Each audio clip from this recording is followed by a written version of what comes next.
ऐसी कंपनी है और उसका दावा है कि टैबलेट की शक्ल में जो माजून को यूनानी में इजाद दी है वो हम नहीं दी है। उसके डायरेक्टर हमारे साथ नबील साहब हैं। हम उनसे जानने की कोशिश करेंगे कि इसका तारीख से क्या रिश्ता है और ये कंपनी कितनी पुरानी है। जैसा कि मैंने बताया, ड्रग्स लेबोरेटरीज के मालिक और डायरेक्टर जो हैं वो नबील साहब हम मेरे साथ हैं। मैं उनसे जानना चाहूंगा। इसके अलावा नबील साहब जो हैं वो उडमा के वाइस प्रेसिडेंट भी हैं। तो मैं जानना चाहूंगा नबील साहब से कि उडमा को बनाने की जरूरत क्यों पेश आई। उपमा को बनाने की जरूरत इसलिए आई क्योंकि इससे पहले यूनानी में सब गवर्नमेंट के सामने रख रहे थे। और जो गवर्नमेंट की पॉलिसीज भी आ रही थी तो उनके वो उडमा के साथ वो ठीक रही यूनानी मैन्युफैक्चरर्स के साथ सही थी नहीं। उसका भी कोई इंडिविजुअल लेवल पे काम नहीं हो पा रहा था। तो जो यूनानी के पुराने मैन्युफैक्चरर्स हैं और थोड़े से बड़े इदारे थे, उन लोगों ने कहा कि भाई हम लोग सब एक प्लेटफॉर्म पर आते हैं। जैसे डॉक्टर्स की एसोसिएशन अलग हैं और इसी तरह मैन्युफैक्चरर्स की भी एसोसिएशन एक बननी चाहिए जिससे हम सबकी प्रॉब्लम्स हैं और गवर्नमेंट के इनिशिएटिव्स हैं सब हम लोगों तक पहुंच चुके। इसीलिए हम लोगों ने इसको बनाया।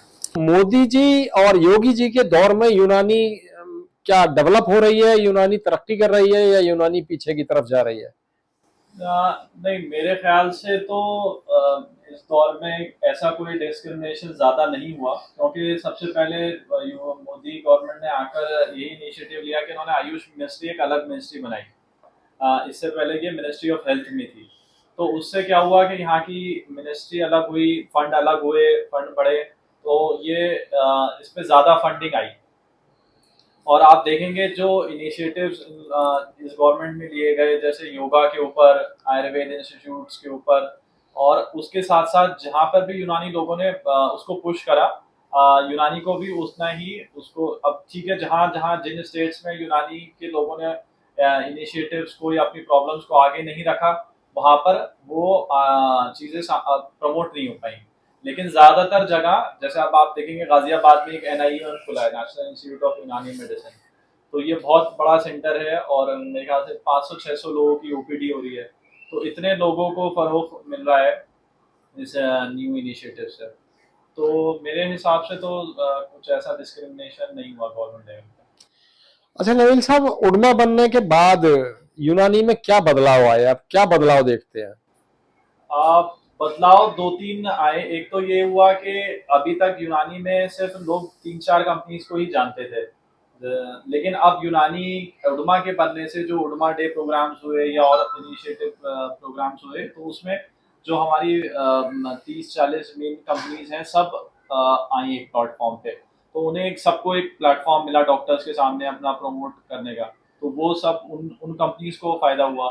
दूसरा, जो भी न्यू गवर्नमेंट के नोटिफिकेशन आते हैं, गैजेट आते हैं, वो फॉरेन कंपनीज के पास पहुंच गए। तो उन लोगों ज्यादा वेल इक्विप्ड थे उन प्रॉब्लम से कैटर करने में।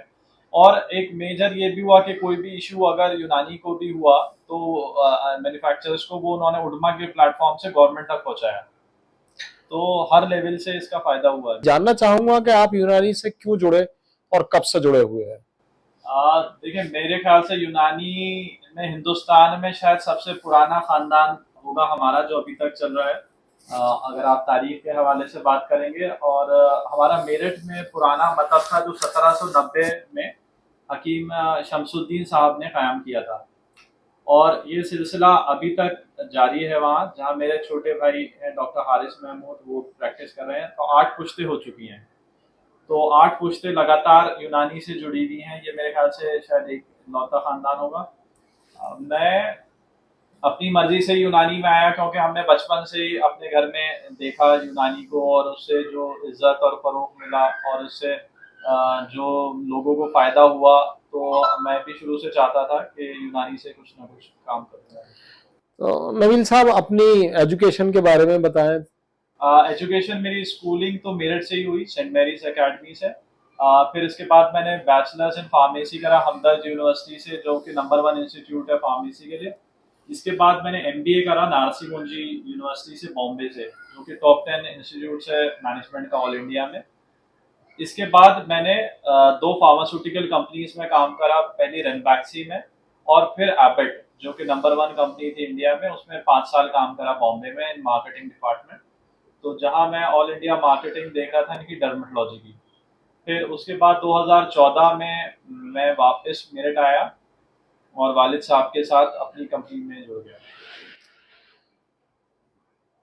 ड्रग लेबोरेटरीज के कितने पेटेंट प्रोडक्ट हैं और क्लासिकल मेडिसिन की क्या पोजीशन है? हमारे अप्रोक्सीमेटली 45 पेटेंट प्रोडक्ट्स हैं और अब 200 क्लासिकल प्रोडक्ट्स हैं जो अभी मार्केट में कंटिन्यूस हैं। इसके अलावा हमारे पास आयुर्वेदिक के भी कुछ प्रोडक्ट्स हैं जो हम करते हैं। तो क्या आप कोई स्टार प्रोडक्ट के बारे में बताना चाहेंगे? हमारे 2-3 स्टार प्रोडक्ट्स हैं। एक तो सुग्रीन है जो शुगर के लिए है, सुग्रीन 120 के नाम से। इसके अलावा हमारा हर्बोजिन है जॉइंट पेन के लिए, जो शुगर फ्री सिरप है।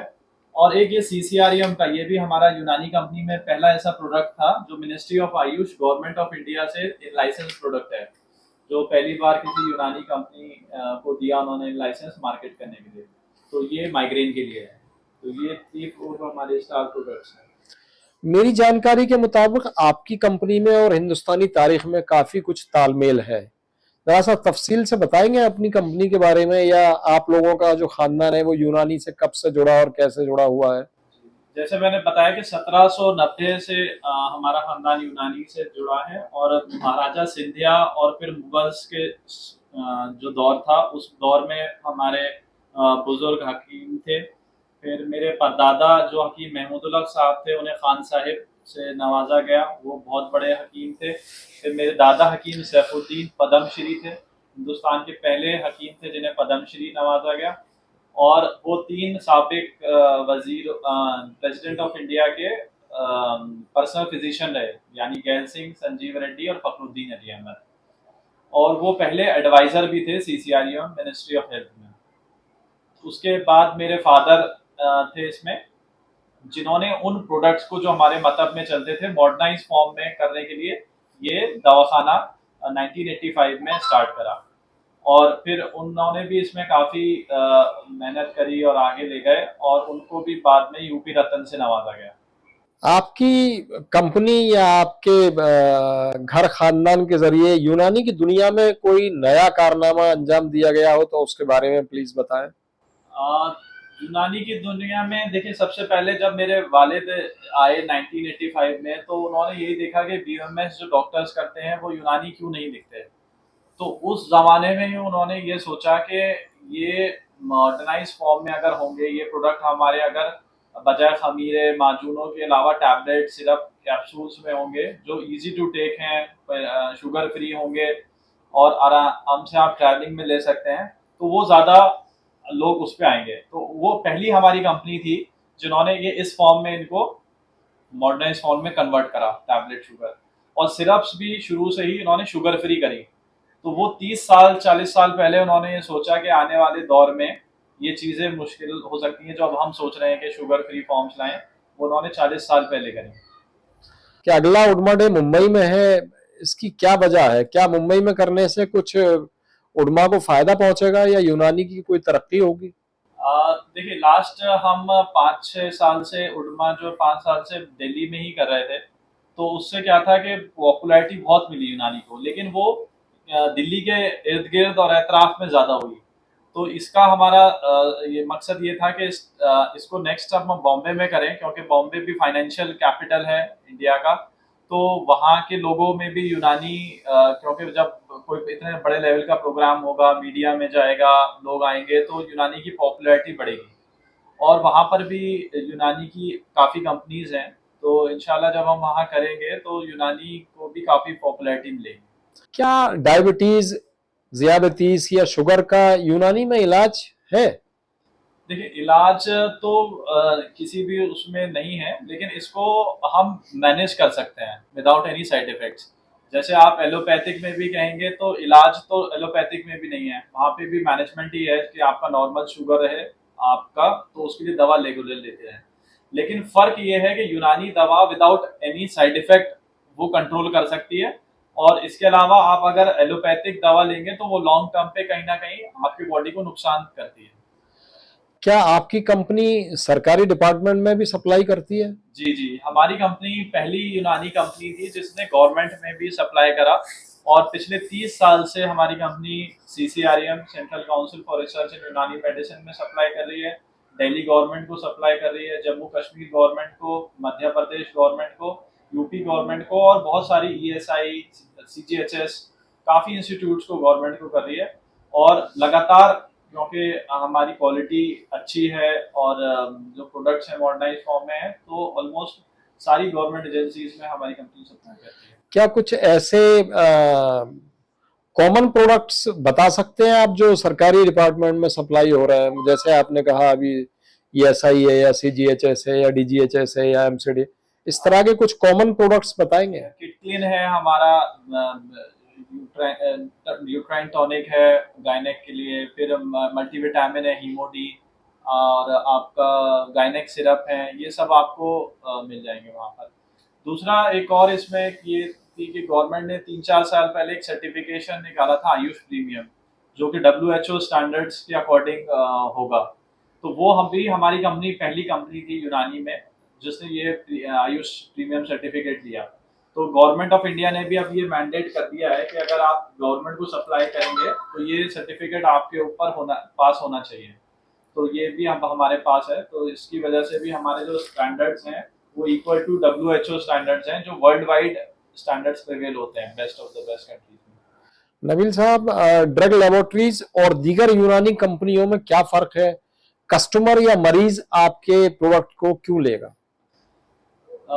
2-3 फर्क बहुत डिफरेंशिएटिंग है। पहला तो ये है कि हमारे जो मार्केटिंग है वो हमारे डॉक्टर्स पे होती है। मतलब हम MDOMS, MBBS और कंसल्टेंट डॉक्टर्स को भी यूनानी प्रमोट करते हैं, जो कि बहुत कम यूनानी कंपनीज है। आप देखेंगे मेरठ, एतराफ और वेस्टर्न यूपी में जो टॉप हॉस्पिटल्स हैं एलोपैथी के, उसमें भी यूनानी है। तो वो हमारी पहली कंपनी थी जो न्यूरोसाइकेट्रिस्ट के पास, गायनेकोलॉजिस्ट के पास, पीडियाट्रिशियन के पास, ऑर्थो फिजिशियन के पास यूनानी ले गई, जो कि यूनानी वर्ड भी नहीं जानती थी। दूसरा, जो हमारे प्रोडक्ट्स हैं आप देखेंगे सब टैबलेट फॉर्म में है, स्ट्रिप फॉर्म में है, ब्लिस्टर फॉर्म में है, जो कि अभी भी काफ़ी कंपनीज के शुगर बेस्ड फॉर्म में ही आ रहे हैं।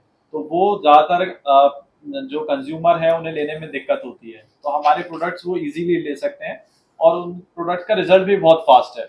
तो जो एक मिसकंसेप्शन बैठा हुआ है लोगों में कि यूनानी प्रोडक्ट्स देर से इलाज करते हैं, टाइम लगता है कोई चीज़ ठीक होने में, तो ऐसा नहीं है, क्योंकि हमने कुछ प्रोडक्ट्स एक्सट्रैक्ट के बेसिस पे बनाए हुए हैं। तो आप देखेंगे कि फर्स्ट डोज से भी उनके रिजल्ट हैं। कुछ प्रोडक्ट के तो 10-10, 15-15 मिनट में भी रिजल्ट आना शुरू हो जाता है। तो ये थे हमारे साथ ड्रग लेबोरेटरीज के डायरेक्टर नबील अहमद साहब, जो जिनका दावा है कि टैबलेट की शक्ल यूनानी में जो इजाद की है वो इन्होंने के जरिए की गई है।